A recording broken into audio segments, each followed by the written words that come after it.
Hello everybody and welcome back to my channel. If you're new here, my name is Emma and I make art videos, and today I am working on an ink and watercolor and pencil portrait.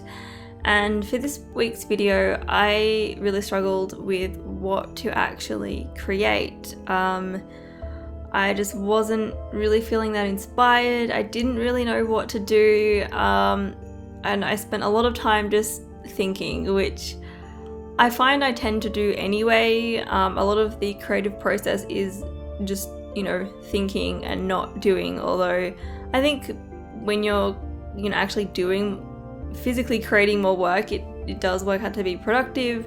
But sometimes I will just sit down and think and try and brainstorm, and that's where I got really stuck with this piece. I just didn't know what to do.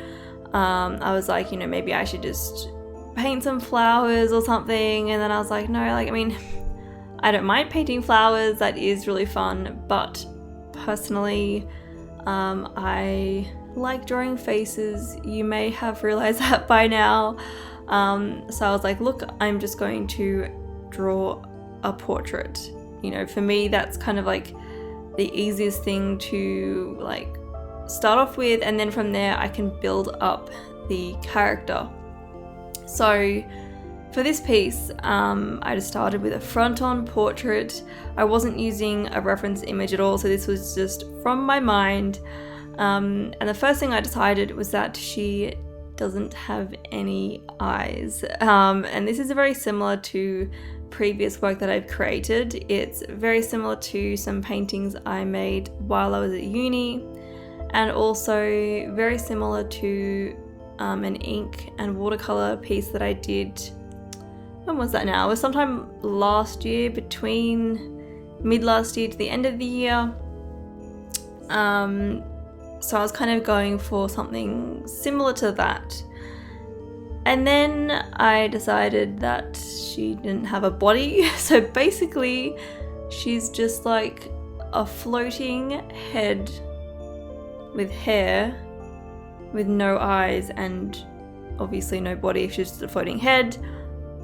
So yeah, she's a lot more surreal compared to a lot of my work, which I don't mind at all. I really love pop surrealist work and surrealist work, and I would love to incorporate that more. So that is definitely a positive from this piece, and I do like how creepy she kind of looks.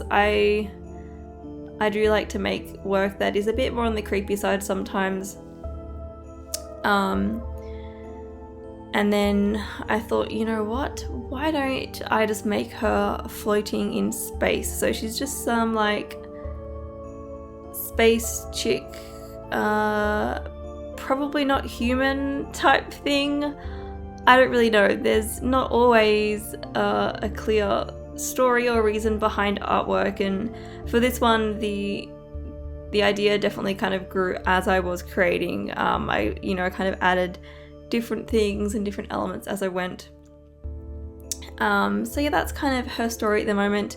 I definitely haven't fleshed it out, and that's okay. I mean, a lot of my works don't have a specific meaning or anything like that, but no, I'm quite happy with how this piece turned out. At first I wasn't really sure, but I think the dark background really kind of adds to it, and shortly I do add some little stars in the background that makes it really obvious that it is supposed to be space.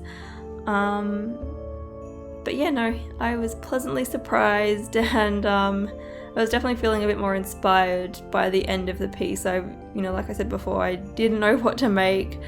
Been feeling a bit uninspired this week, so I'm pretty happy with that. I hope you guys like it as well. I think I'm going to offer prints in my store of this piece. I haven't added them yet, but they should be in there soon. So I really should add prints now that I've said that.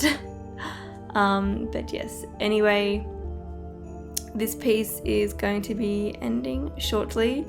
So I wanted to say thank you for watching. Hopefully this video maybe helped inspire you if you are stuck just like I was And yeah, I hope you're all having a fantastic day, and I will see you all in my next video.